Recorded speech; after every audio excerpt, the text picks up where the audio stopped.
Michelle from Scrap Secrets, and welcome to another Sketch Sunday video. This Sunday's video is a little bit different than the ones I normally do because it's not built off of a sketch that I found somewhere. It's something that I kind of wanted to do for my Christmas cards. I needed to get started on those.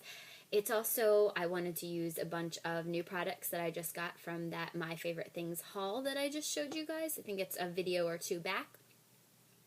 And also it has a bunch of different tips and techniques that I wanted to be able to share with you guys if you didn't already know. So I kind of wanted to kill three birds with one stone. I think that's three. And share it all with you guys. So let me show you what I used real quick and then we can get started. So the first thing that I wanted to show you is this Birdie Brown stamp set, Warmest Wishes. I'm actually using the snowflakes from that. I used the Dynamics Hexagon Stacks. I used the second one right here. And then I used for the main focal image the Pure Innocence Little Santa stamp set. I used the Santa here. So the techniques that I used were paper piecing and masking. So I wanted to show you guys how to make a mask, a trick on that, and then how to kind of put things together, how to paper piece things.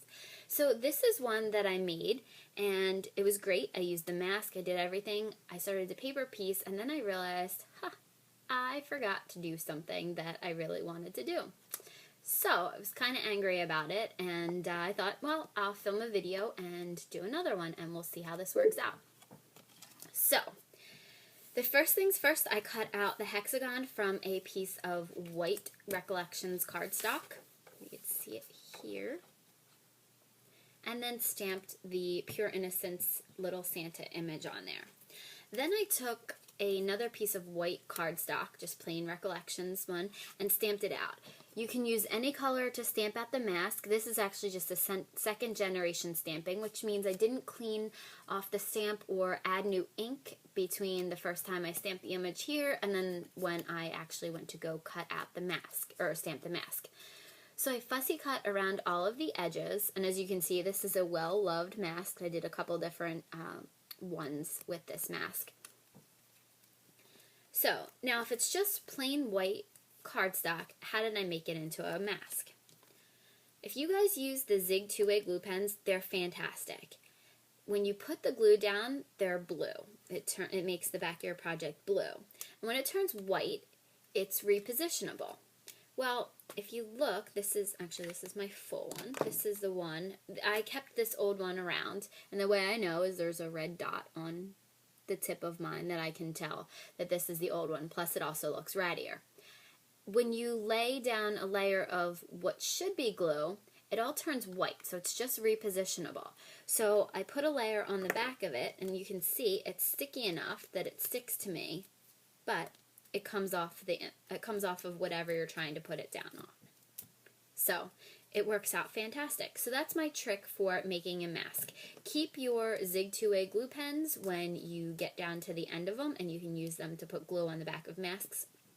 If you have a brand new pen and you don't have, this is the first one you've ever bought, you can just let it change from blue to white. Make sure that it's sticky, but it's not still wet, and it'll be a mask because it changes into repositionable once it turns white.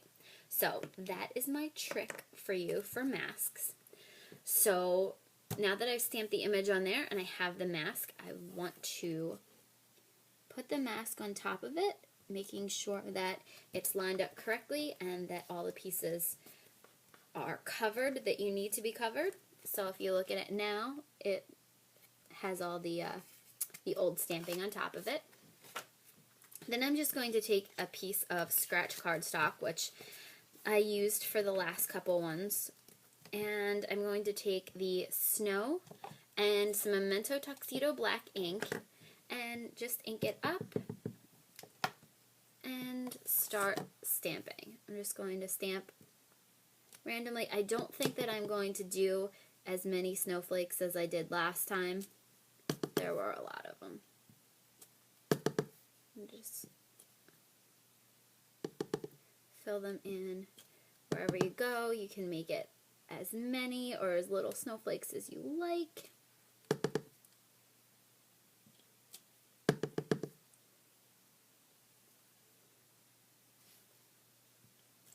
kind of rotate the stamp as I go so that there's not too many snowflakes in the same area. Some will be lighter than others. Alright, that's pretty good. I'll wipe that off in a minute. Okay, recover that. Alright, so this is where I messed up and I took the mask off because I was so excited to see it.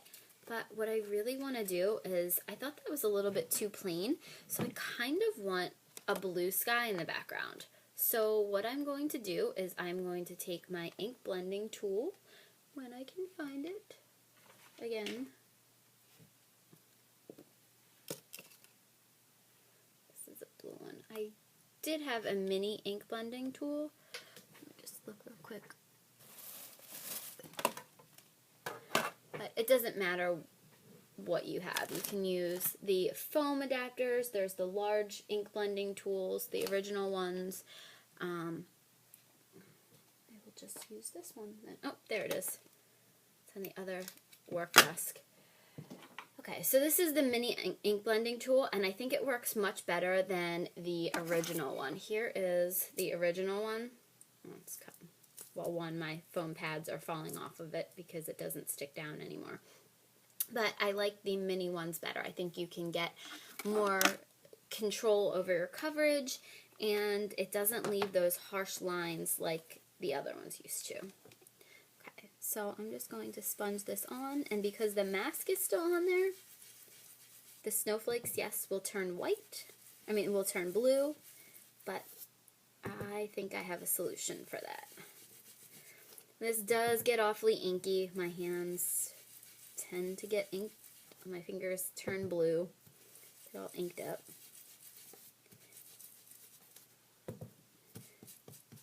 You can come back in with different colors of blue.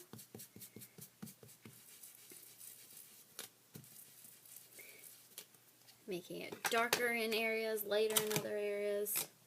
I have some. Just going to go back and kind of add some other. This has some faded jeans on it from when I used it last week for Sketch Sunday. Just going to kind of go back and add in a couple more things. Okay, so some water in here. I just want to kind of try to rinse off some of it so I don't transfer any ink onto the clean image. So you can just lift it up, or if you look, even though my mask is blue, my Santa is not. So, perfect. Now the next thing I want to do is I want to color in the couple of pieces that I won't be able to or I don't want to paper piece. So I want to color in his face, and I'm using the Pro Marker Putty. Let's do this fairly quickly. I'm not really going to worry about doing any shading.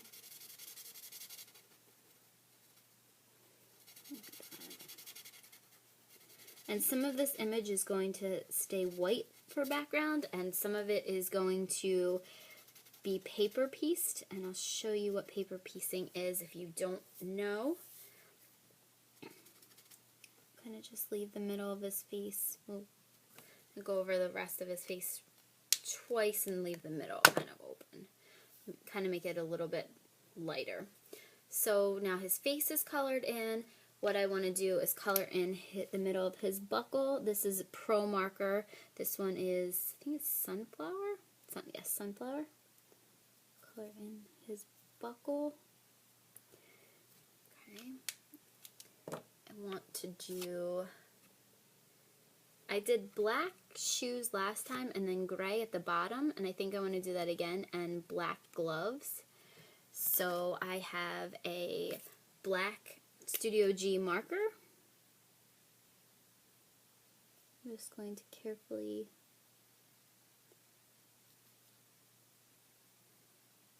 color in his mittens.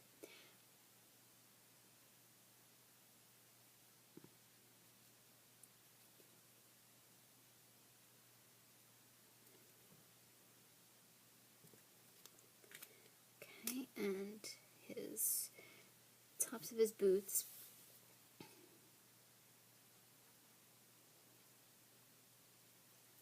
I know, riveting stuff, guys.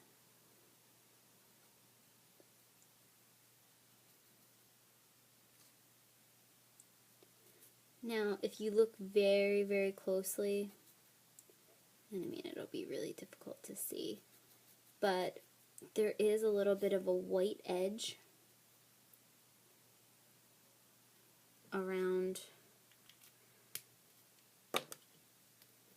my border.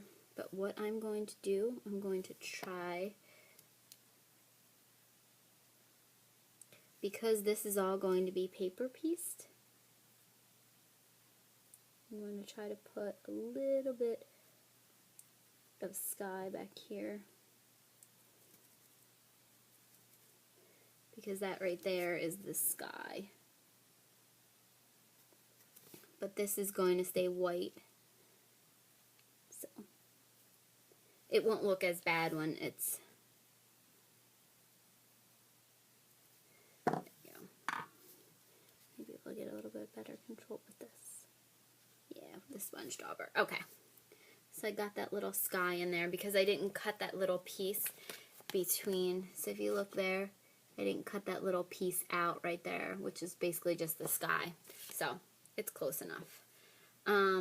And then what I want to do is take a light gray. This is Ice Gray 1. And color in the bottom of his boots. And then I'm going to take a darker gray. Oops, that was the wrong, I think that was the wrong gray. Yeah, it's the wrong gray. Oh well. Just kind of give it a little bit of highlight in the front. And then I have a white Jelly Roll pen. What I'm going to do is draw on the little boot marks that he had. Okay. The last thing that I want to do is his belt, and I did the other one. I did a gray buckle with the black belt. So I'm just going to color this in.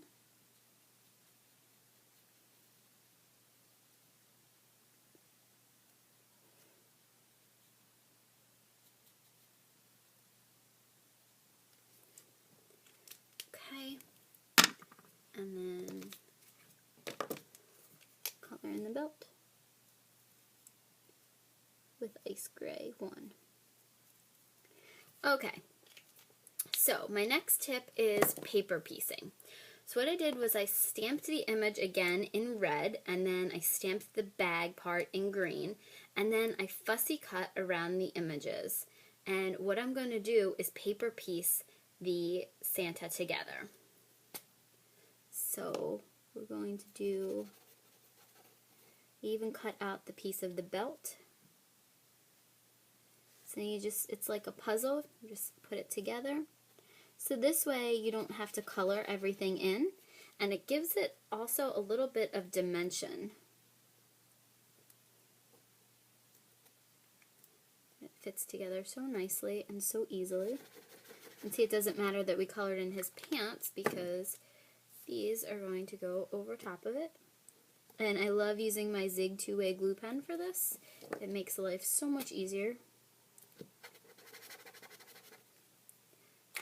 The bag down, and after I cut all these pieces out, I went over the sides of them with that same Studio G black marker, just so that it would have kind of a seamless edge to it. Last thing I want to do is the hat.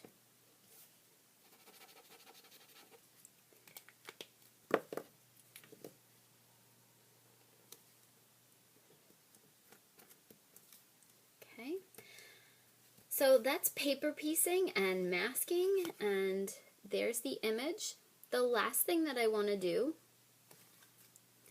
try to get in here a little bit closer.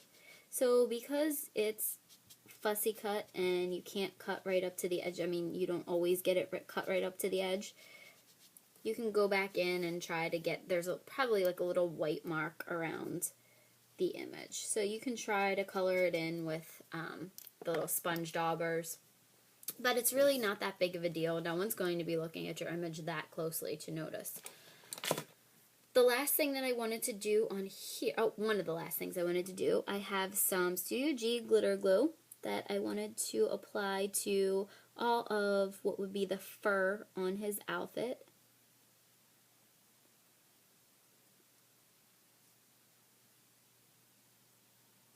On Santa's outfit, his collars